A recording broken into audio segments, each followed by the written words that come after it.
naman kayo. Yung guys, o, pinapabayaan nyo. Ingat, hindi na lang ng Lord, bigay! Pinagot ko kayo pinanganak, ang bilog nyo naman. Dapat sa saan mo din ang gamit mo? Kayo dati. Boy! Di ka naman kami nun. Siguro, pinagay mo naman sa girlfriend mo. Napa ko na naman. Tapos na. Tanong yun daw sa putangin na nga, ba't ako tinatapos sa away nyo? Ako na naman! Kita mo! Ano ba? Ano gusto mo? Kilangin nyo!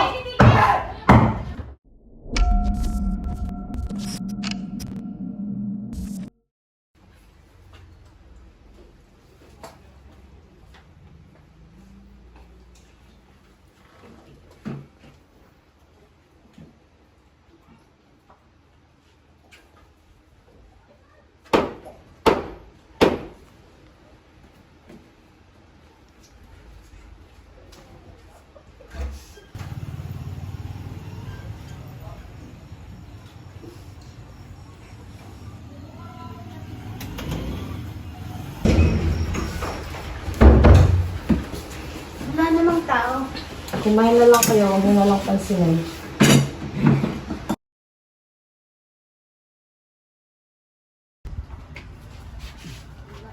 Tangina pare, ayoko nang umuwi sa bahay. Puro na lang problema. Ayos lang yan pare. Ganyan talaga ang buhay. May mga bagay hindi pagkaintindihan. Hindi pre, hindi ganun. Puro na lang problema. Pre, shot ka. Gago talaga yung asawa ko, Mari. Puro problema yung binibigay sa amin. Yung sahod niya, kulang-kulang. Kung ako sa'yo, Mari, yung kayo mo rin sa asawa mo. Oo nga, Mari. Napakapain ang ugali niya. Walang kwenta yung asawa mo, Mari. Nakita ko nung isang araw, may kasama babae. Minsan nga, iniisip ko. Ayaw niya na sa akin eh. Hindi na niya ako tinatabihan. Baka may babae na yun, Mari. Oo nga, Mari. Baka may babae na talaga siya. Kung ako sa'yo, iwan mo na yan. Iwan mo na yun, Mari. Tol. Tolyer, Tolyer. Hindi ka pala, Tol. Tol, kumusta? Okay lang. Ako dali. Ay, sabay, Tol.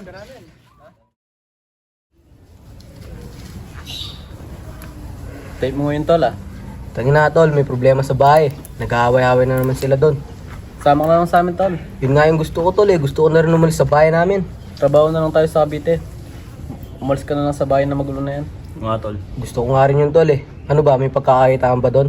Oo tol, gayaman tayo dun tol. Mag-get na lang tayo ng mga ano dun tol. Kailan tayo alis tol? Next week tol. Next week? Oo tol. Chat na lang nun tol.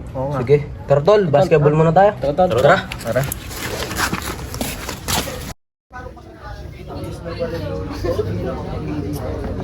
Hoy sis, bakit iba yata ang aura mo ngayon? Parang bad trip ka. May problema lang, sis.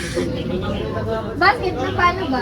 Paano? Di na tumigil yung problema sa bahay. Mga magulang ko nag-aaway. Mga kapatid ko kinuha yung mga gamit ko. Matarantado talaga yung mga kapatid mong yan, no? Oo nga, hayaan mo na yung mga yun. Oo nga, tama. Iwan mo na lang yung problema yun sa bahay. Mag-enjoy na lang tayo. Labat ang lungkot mo ngayon. Hindi, wala yun. Huwag mo na intindihin. Tara, bili tayong pagkain. Bili kita. Sige, tara. Na paano ba kasi sa bahay, lab? Hindi ka naman ganyan eh. Lagi na lang kasi may gulo sa bahay. Pag uwi ko, ako laging mali. Lagi ako pinagbibintangan. Ako laging nasisisi. Si mama at papa laging nag-aaway. Si kuya lagi ako pinag-iinitan. Okay lang yan, love.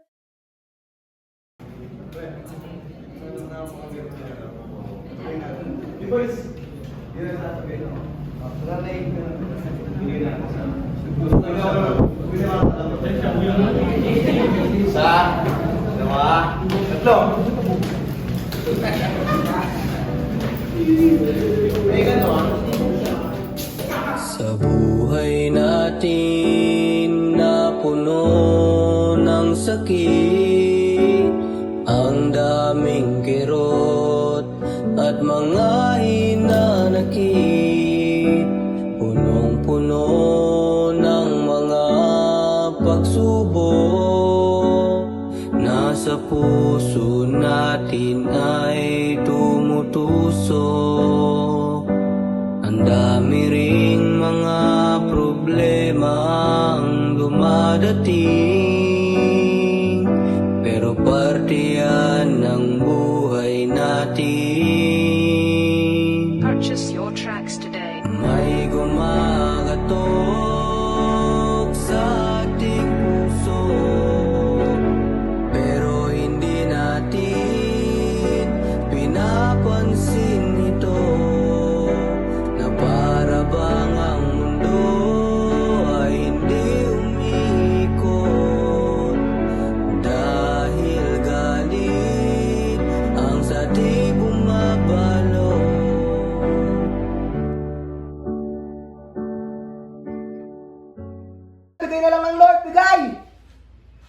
pa kayo pinanganak? Ang bobobo nyo naman. Sinungaling ka naman sa girlfriend mo. Ba't ako na naman? Ba't ako? Ako na naman! Ikaw na, di ba? Ikaw kita mo! Ikaw na, ba't ako dinadamay dyan? Ikaw na,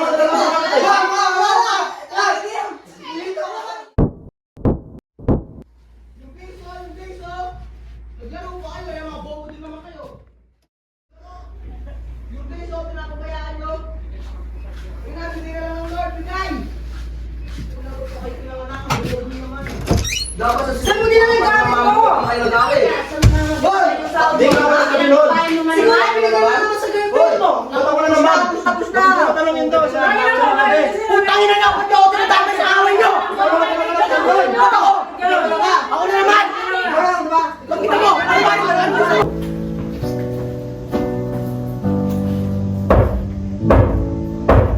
May gumagatok sa ating puso, pero hindi natin pinapansin ito, na para bang ang mundo ay hindi umiikot, dahil galit ang sa ating bumabalo.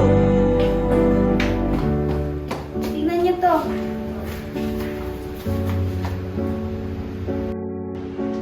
Minsan, hindi pala pinto ang kailangan buksan, kundi puso.